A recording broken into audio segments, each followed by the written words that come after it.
Seja bem-vindo, esse é o Histórias daqui. Marcinho Santos Nepomuceno, conhecido pelos apelidos de Marcinho ou Marcinho PV, atualmente ocupa o posto maior na facção do Comando Vermelho, e já foi peça-chave no andamento da facção durante décadas. Conhecido apenas como Pivete, Marcinho, segundo registros, foi nascido e criado em São João de Meriti, na comunidade da Vila Norma. Pobre como a maioria dos moradores na época, os crimes do Marcinho começou desde cedo na Vila Norma, onde praticava pequenos furtos e se drogava, mesmo com pouca idade. Segundo registros, ele teve pouco acesso à escola, sendo seduzido pela vida criminosa desde menor. Sem muitos detalhes, no início dos anos 90 o Marcinho começou a integrar o grupo de bandidos do Complexo do Alemão, CV, um reduto perigoso do Comando Vermelho. Ele fazia parte do grupo do chefão do Alemão na época, o traficante Orlando Jogador, homem de confiança do Rogério Ligromber, o Bagulhão, que praticamente sacramentou o CV na totalidade do Complexo do Alemão em Penha. Como é comum na vida do crime, a ascensão do Orlando Jogador foi derrubando os possíveis concorrentes na hierarquia. Antes de ocupar o cargo maior no Alemão, ele era comandado pelo traficante conhecido como China. Com a ajuda do parceiro Chico Bala, derrubou China do cargo de chefe e assumiu esse posto. Junto com seu comparsa Chico Bala, foi tomando e colocando as bocas de fumo nas diversas comunidades do Complexo do Alemão. Nesse meio tempo, vinha o Marcinho, que era integrante do grupo do Orlando na região norte do Complexo do Alemão. Anos depois, quando o traficante armou uma emboscada para Orlando Jogador, matando ele mais 14 aliados, e assumindo a parte sul do Complexo do Alemão, o Marcinho começou a dar as caras na facção Orlando Jogador. Essa é uma história com muitas versões, e com muitos entendimentos. A rixa entre Orlando X e Uê já vinha há tempos. O Orlando que colocou o jovem Uê na vida criminosa, dando a gerência do Morro do Adeus, onde Uê era criado, e seu pai era um bandido influente na comunidade. Como Orlando era um grande amigo do pai do Uê, entregou-lhe o comando do Adeus. Mal ele sabia que futuramente seria um erro. O Uê cresceu rapidamente no tráfico, fortificando o Morro do Adeus, ganhando a confiança de muitos líderes do Comando Vermelho e se aventurando na distribuição de cocaína. Óbvio que sua ascensão virou um alvo para os traficantes do Complexo do Alemão, mesmo integrando a própria facção. Não gostavam do Uê. Em 1994 aconteceu a morte que todos já conhecem. O Uê sabia que o Orlando tramaria sua morte para reassumir o Morro do Adeus, e tratou de se adiantar. Convocou aliados da facção Terceiro Comando, TC, e armou uma emboscada para o jogador dentro da favela da Grota, no Complexo do Alemão. Ficou no comando da Grota e de parte da Nova Brasília. Depois do ocorrido, a cúpula do Comando Vermelho, uma ala mais velha de antigos e conselheiros, se reuniram para dar a sentença ao Uê. Numa reunião calorosa, absolveram o Uê pela morte do Orlando Jogador, afirmando que foi legítima defesa, tendo em vista que o Uê provaria que o Orlando também estava tramando contra ele. Essa reunião revoltou a ala mais jovem do Comando Vermelho, que era encabeçada principalmente pelos traficantes Marcinho PV, Fernandinho Beiramar e Elias Maluco. Eles queriam a expulsão do Uê, e também que ele devolvesse as duas comunidades que ele dominou no Complexo do Alemão. No íntimo, a ala mais velha também não aceitaram a forma que o Orlando Jogador subiu na hierarquia do Complexo do Alemão, e nem dos constantes investimentos no complexo, como no aumento de fuzis americanos e bailes funks. A ala mais velha se tratava de bandidos da antiga falange, que no passado foram doutrinados com a ideologia comunista, no convivência com presos políticos na época da ditadura militar. Eles não estariam preparados para um novo Comando Vermelho, com a ideologia de enfrentamento a todo custo. No estopim dessa crise dentro da facção, o Marcinho reuniu os traficantes da sua confiança, e sozinho e sem autorização, retomou a Grota e a Nova Brasília. Em seguida, expulsou o grupo todo do Uê, decretou guerra ao Morro do Adeus, e deixou claro dentro da cúpula, que não iria aceitar um traficante que traiu a facção, matando um companheiro. Virou o número 1 do Complexo do Alemão com apenas 17 anos. Para surpresa da ala mais velha, todos os chefes que estavam em liberdades, e os assaltantes e traficantes mais novos, concordaram com o Marcinho e gostaram da ideia de combater o Uê e seus comparsas. Para rachar o grupo, eles criaram um novo Comando Vermelho, que veio a ser o CVJ, Comando Vermelho Jovem, uma ala dissidente do velho CV. A união não demorou muito a acontecer, pois os lucros do complexo do Alemão não estavam sendo repassados para a ala mais velha da cadeia, e o CVJ começou a sustentar uma caixinha própria, entre os bandidos que a fechavam com o Marcinho. Óbvio que o grupo mais velho não queria ficar sem dinheiro, e aceitou na marra uma ideologia nova na facção. E o pior, notaram que foi um erro absolver o E, pois ele tratou logo de se unir com o terceiro comando, e futuramente iria ser um dos criadores da facção ADA. Depois dessa crise dentro do Comando Vermelho, uma ala mais nova foi ganhando posto maior no conselho dentro da facção. Um conselho que era formado dentro dos presídios para fortificar a ideologia de enfrentamento do Marcinho e Elias Maluco. De dentro dos presídios, eles ganharam o apoio do traficante Isaías do Borel, homem muito respeitado dentro da facção.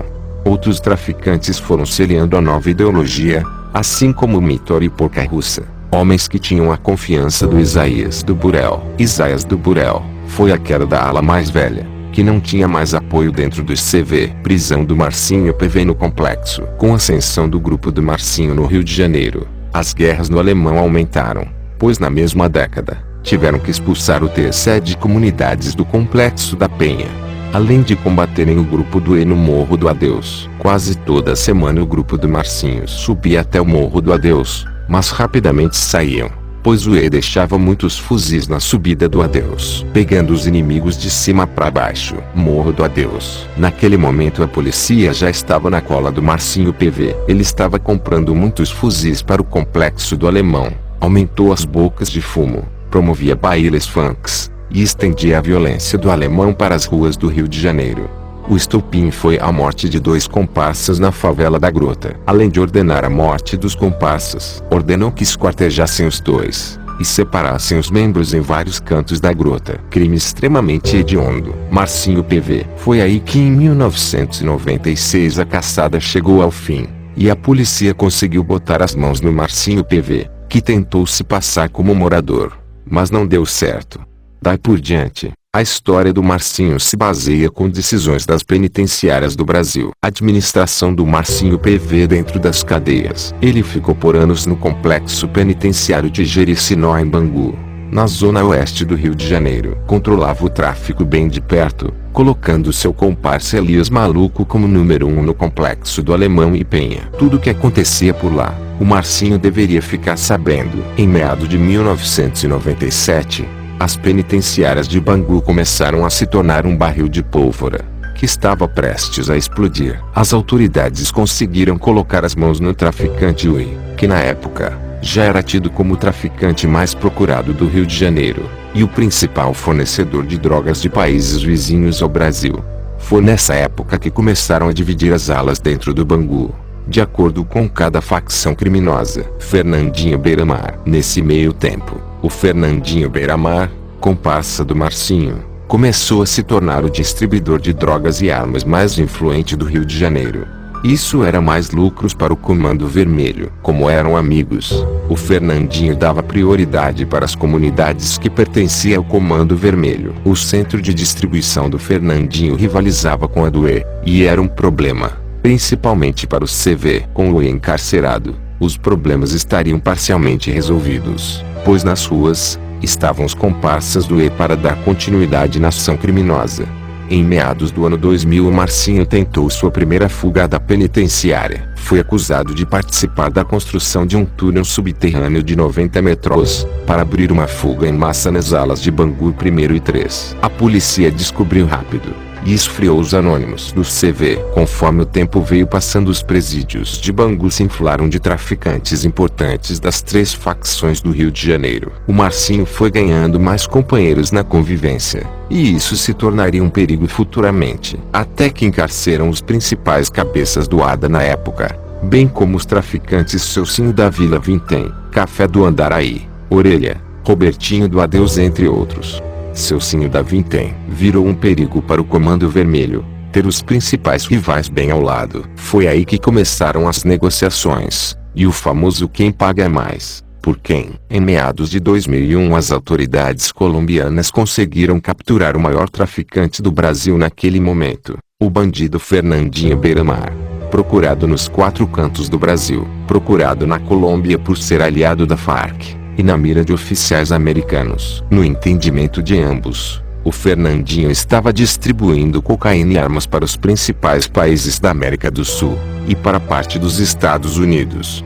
Era influente na distribuição da maconha na divisa com o Paraguai, onde assumiu o posto executando os distribuidores da família Morel. As autoridades chegaram a pedir ajuda do FBI e da CIA para capturar o Beira-Mar, e colocaram o valor de R$100 mil de recompensa. Até que o exército colombiano capturou o traficante. Ele estava com bandidos da Farc na mata, e foi fácil identificá-lo. Estudos apontam que foi um acordo do grupo revolucionário e o governo colombiano, para entregar o Fernandinho em troca de regalias no país. Tudo teve um fim, só que tiveram a brilhante ideia de colocar um traficante internacional e importante na América do Sul, junto com os companheiros nas celas de Bangu, no Rio de Janeiro. Daí o barril de pólvora estourou mesmo. Todos unidos por um só ideal, que era derrubar o grupo do em Bangu. Em setembro de 2002, Fernandinho e Beira-Mar arquitetaram uma maneira de exterminar os rivais, mesmo dentro dos presídios de Bangu. Negociaram uma rebelião com carcereiros corruptos, e o grupo do Marcinho ofereceu uma quantia de R$400 mil pelo serviço. A ideia era que a rebelião fosse algo rápido. Queriam apenas entrar na cela do ADA, executar os comparsas do E e quebrar o braço financeiro da facção rival. Num episódio que todos já conhecem, um carcereiro abriu as celas e deu uma pistola e uma escopeta calibre 12 para o grupo do Marcinho, e a rebelião estourou. Invadiram a cela em que estavam o E e seus cunhados, e fizeram o serviço ali mesmo. Queriam vingar a morte do companheiro Orlando Jogador, mas outros traficantes do CV queriam colocar a limpo brigas antigas, bem como a morte de um familiar do Claudinho da Mineira, onde o E ordenou a execução. Segundo relatos da época, o E foi espancado por todos os integrantes do CV, aplicaram vários tiros de pistolas e jogaram fogo no corpo, embrulhado nos colchões. Orelha, Wanderlei e Robô foram mortos a tiros de forma rápida. O alvo principal da rebelião era o E, e assim fizeram. Uma curiosidade da época: na mesma cela estava o importante Celcinho da Vila Vintém, que era um ex-comando vermelho também. Mas estranhamente ele saiu ileso da rebelião. Segundo relatos, o grupo do Marcinho poupou a vida ao Celcinho. Disseram que apenas desejavam fazer uma cobrança, e que não tinham problemas nenhum com o chefão da Vila Vintém. O Celcinho conseguiu sair de forma amigável do Comando Vermelho. Não criou briga pessoal com nenhum bandido da sua antiga facção. Já calorosos simpatizantes da facção ADA apontam que um dos mentores da rebelião foi o Celcinho. Ele teria informado para o grupo do Marcinho que o traficante Wei não estava disposto a participar do leilão para que acontecesse a rebelião.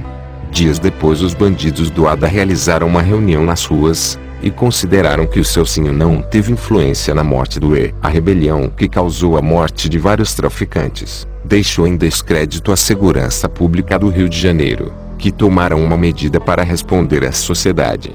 Trataram de transferir todos os traficantes do grupo do Marcinho PV, e colocando em presídios federais espalhados pelo Brasil. Na ocasião, o Marcinho foi deslocado para o presídio de Catanduvas, no Paraná. O crescimento do Império no Comando Vermelho. Com o Marcinho PV longe e incomunicável, com seu companheiro Elias Maluco preso pela morte do jornalista Tim Lopes no Complexo do Alemão, o seu império tomaria outros rumos. Até que na década de 2000, o quartel-general no Complexo do Alemão e Penha foi criado. Marcinho administrava o Complexo do Alemão, e o Elias Maluco administrava o Complexo da Penha, dois importantes redutos para o Comando Vermelho. No Complexo do Alemão, o tráfico seguiu com vários gerentes gerais comandando diversos pontos, e com pouca expressão na mídia. O traficante mais conhecido e que sacramentou um novo Complexo do Alemão foi o traficante conhecido como Tota. Tota foi escolhido a dedo pelo Marcinho para liderar seu império. Ele não era nascido e criado no Complexo do Alemão,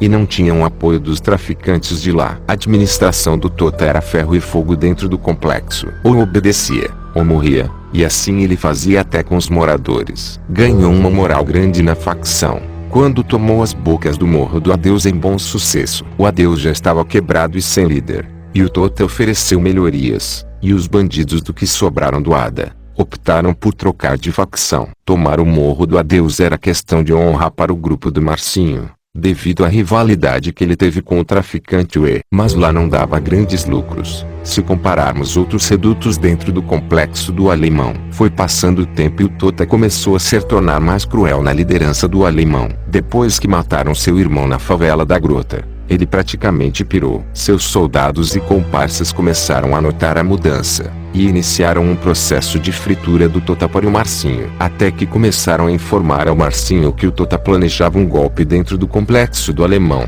colocando a facção TCP dentro do complexo. Os gerentes e soldados pediram autorização para retirar o Tota de liderança, e finalmente o Marcinho autorizou que retirassem. Só que a carta chegou antes nas mãos dos homens de confiança do Tota, como o traficante conhecido como Jansen. Sabiam que iria morrer, e começaram a matar primeiro. Mas o primeiro tiro nem foi disparado com tanta gravidade, porque rapidamente o grupo liderado pelo traficante Luciano Martiniano da Silva, o Pezão, começou a caçar o Jansen e o Tota no complexo do Alemão.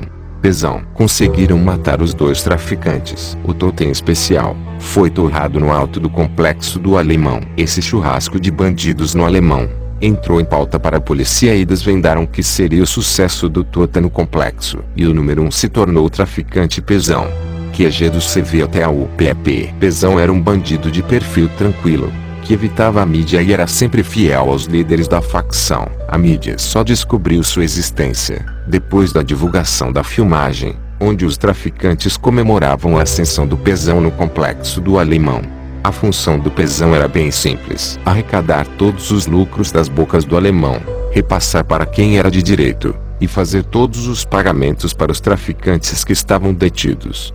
E isso ele fazia com perfeição, ganhando a confiança plena do Marcinho e do Elias Maluco. Tudo corria conforme o planejado pelos bandidos. Ninguém entrava no complexo do Alemão, e de lá davam guarida para todas as comunidades que são CV do Rio de Janeiro. Mas uma atitude burra que veio de dentro da cadeia decretou fim no QG no Alemão. Para protestar melhorias dentro dos presídios, o Marcinho encabeçou uma ordem para que tocassem o terror na cidade do Rio de Janeiro, tacando fogo em ônibus e matando policiais, bem ao estilo anos 90. Só que a facção estava com uma mentalidade polarizada, e poucos concordavam com a administração do medo e violência. Sabiam que era inútil lutar contra o governo dessa forma, tendo em vista que o CV já tinha começado a perder redutos para as unidades pacificadoras, ferindo os cofres do caixinha da facção, onde tinha o PP. Os lucros diminuíam. Para não contrariar o chefão, os soldados do Alemão e Penha começaram a tocar o terror no Rio de Janeiro,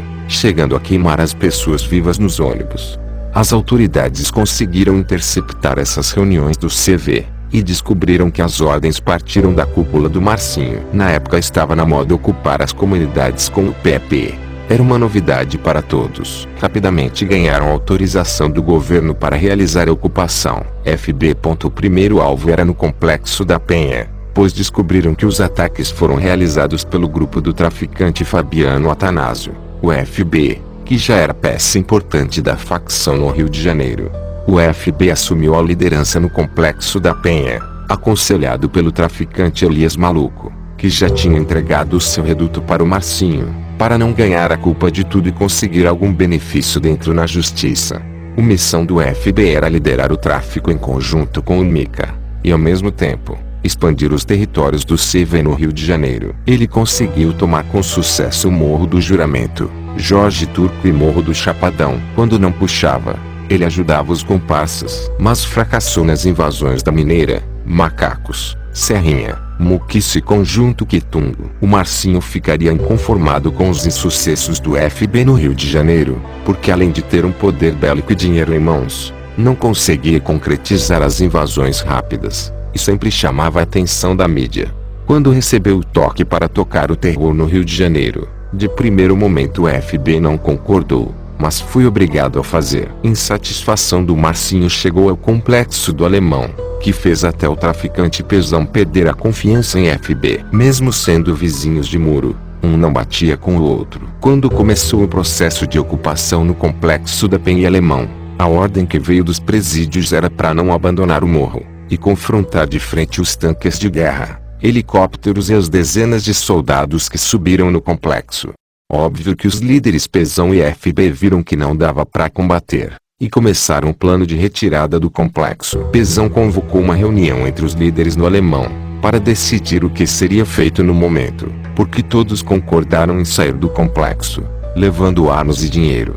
Na cabeça deles, a ocupação era só momentânea, depois aliviariam. Mas ninguém compareceu na reunião no alto do Alemão, e todos trataram de fugir como dava, se passando por morador, trabalhador, pastor ou o que dava no momento. Segundo relatos, o FB entrou em contato com o Pezão e disse que sairia do complexo, e iria para o Morro do Juramento, um morro vizinho. Muitos saíram pela mata que separa o complexo da Penha e a favela do Juramentinho em Vicente de Carvalho. Dizem que parte do grupo do FB fugiu pelo esgoto, parte de moto e carro pela mata, e uma parte comprou o transporte de policiais corruptos que estavam na ação.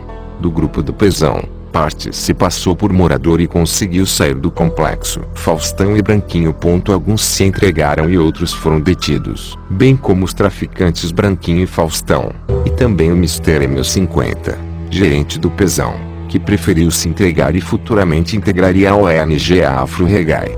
Os bandidos de cargo baixo e sem expressão ficaram no complexo, e para sair dessa convida, apelaram para o líder da ONG Afro Regai. Chamaram José Júnior para negociar uma rendição. Uns se renderam, outros não, mas a maioria foi morto em confronto com o exército. E teve bandido que tentou fugir com armamento, ouro, dinheiro, e foi pego na saída do complexo, bem como o traficante de vidro da favela da Mangueirinha em Duque de Caxias, que tentou sair dando tiros na guarnição e foi morto em confronto.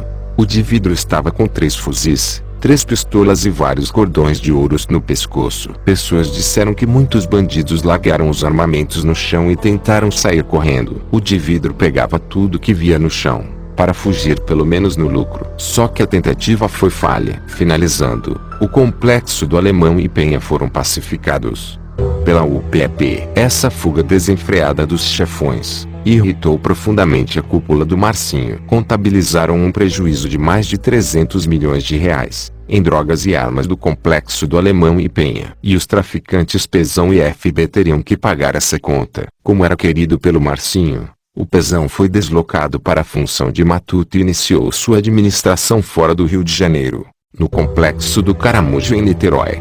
Com o FB era dono de algumas bocas, e tinha preço em outras espalhadas no Rio de Janeiro. Ele começou a quitar a dívida repassando parte dos lucros para a caixinha. Tudo que o FB tinha dedo, também era do grupo do Marcinho, até que as dívidas na Penha fossem quitadas. Os anos foram passando e o Marcinho investiu alto no complexo do Chapadão, CV, em Costa Barros. Abrigou muitos refugiados do Comando Vermelho, e aumentou consideravelmente os lucros da facção, mas não chegava perto dos lucros exorbitantes dos complexos da Penha e Alemão. A Penha e Alemão, mesmo pacificadas, se mantiveram vendendo os entorpecentes, mas não com os lucros de antigamente. Muitos soldados foram abandonando o Comando Vermelho, antigos chefes optando por sair do crime, e as dívidas da facção crescendo exponencialmente. Principalmente a dívida com os parceiros da facção PCC, que revendia armas e drogas para o Comando Vermelho. Depois da pacificação do Alemão e Penha, a facção foi capengando no Rio de Janeiro. Mesmo sendo a maior, foi perdendo a expressão para os rivais do TCP e ADA. Dentro dos presídios os ânimos ferviam. Muitos conselheiros se desvincularam da facção. Até o próprio Isaías do Borel saiu do posto de general, passando o cargo para o Marcinho PV, em meio à votação. Agora o presidente da facção seria o Marcinho PV, e ele seria o responsável por mediar os conflitos de todos os filiados ao Comando Vermelho. Daí por diante começou outra era no Comando Vermelho. Nas ruas o Marcinho queria se envolver em qualquer conflito dentro dos morros do CV, chegando a querer pegar o morro em questão para ele. Desde 96 preso, sua mente estava estagnada, e ele não fazia ideia de como o tráfico no Rio de Janeiro tinha mudado. Como um passe de mágica, ele começou a usar a caixinha para pagar os credores, para reaver antigas alianças. Pagou caro para libertar alguns homens de confiança, de forma que eles organizassem novamente a facção dentro do Rio de Janeiro. Marreta. Conseguiu soltar mais de 20 traficantes do presídio de Bangu, entre eles o traficante conhecido como Marreta, que saiu com a missão de expandir a facção no Rio de Janeiro. Pagou caro para soltar outros 3 homens de confiança, que foram os bandidos FU da Mineira, Claudinho e Benemário. Inicialmente o Benemário cuidaria da facção na cidade, e faria os repasses dos comparsas e pagaria os credores da facção Claudinho e mas ele não conseguiu dar conta, pois os atuais chefes do CV em liberdade, não obedeciam às ordens do Benemário. Ele era antigo na facção, ficou muito tempo preso e não tinha amizade com todos. Esse cargo foi repassado para os traficantes FU e Claudinho da Mineira. Eles responderiam pelo Marcinho em tudo que fosse questionado. Foram deslocados para o complexo do Chapadão, o novo QG que foi formado, e também como forma de rever os prejuízos que o FB causou aos cofres do Marcinho. Benemário. Já o Benemário foi deslocado para o Paraguai, na intenção de cuidar da distribuição da maconha e cocaína, pegando da fonte, para não pagar terceiros. Mas rapidamente o Benemário foi interceptado e capturado pela polícia paraguaia, passando o posto para o traficante Marcelo Piloto, que saiu do pacificado Mandela para dar seguimento nas atividades da facção fora do Brasil. E a organização Ala Marcinho foi arquitetado e realizada. No Rio o Marreta expandia, o FU e Claudinho cuidava, e os matutos repassavam as drogas e negociavam a compra de armas. Se no quesito financeiro o Comando Vermelho foi se acertando com o Marcinho na presidência, ele continuava errando com a ideologia de enfrentamento, e aplicou a política de atacar as UPs para recuar o governo dos redutos do CV. Mas o efeito foi inverso e chamou mais mídia para a facção dentro do Rio. Alguns líderes que não concordavam com isso, tiveram que andar com as próprias pernas, e não podendo usufruir dos matutos, fuzis e drogas da facção. Mesmo com todos os problemas, o CV foi se mantendo no Rio de Janeiro. Já em Duque de Caxias, Niterói, São Gonçalo e interior do Rio de Janeiro, a expansão foi a todo vapor, salvando a pele financeira da facção. O traficante Pezão conseguiu levantar o tráfico em Niterói, chegando a faturar milhões de reais por mês para o Marcinho, e aguçando o desejo dos comparsas em se mudar para fora do Rio de Janeiro. Mas fora do Rio de Janeiro, quem organizaria o tráfico seriam os homens da confiança do Elias Maluco, comparsa do Marcinho. Os homens ligados ao Elias só visam lucro e poder, e pouco enfrentamento. Deu tão certo essa tática, que começaram a fazer o inverso na distribuição de drogas e armas. Se antes saía do Rio para fora, agora recebem fora e distribuem no Rio de Janeiro. Plano perfeito e lucrativo. Mas não contaram que logo as autoridades iriam descobrir. Para finalizar, hoje o Marcinho PV é tido como principal líder dentro do Comando Vermelho, mesmo com decisões absurdas e irracionais. Na mesma facilidade que ele ordena ataques, ele ganha mais processos criminais na sua ficha de crimes. Todos interceptados pelo governo. Preso desde 1996. Hoje o traficante soma 19 anos de encarcerarem, sem nunca ter ganho uma liberdade condicional ou semi-aberta. É considerado pela justiça como um preso extremamente periculoso, que consegue se mover suas ações mesmo em presídios federais, sem contato com o mundo exterior. Não sabemos até quando durará a influência desse traficante dentro do Comando Vermelho, ou se um dia ganhará liberdade e sair do crime. Mas o seu nome ficou registrado no rol dos criminosos históricos na cidade do Rio de Janeiro.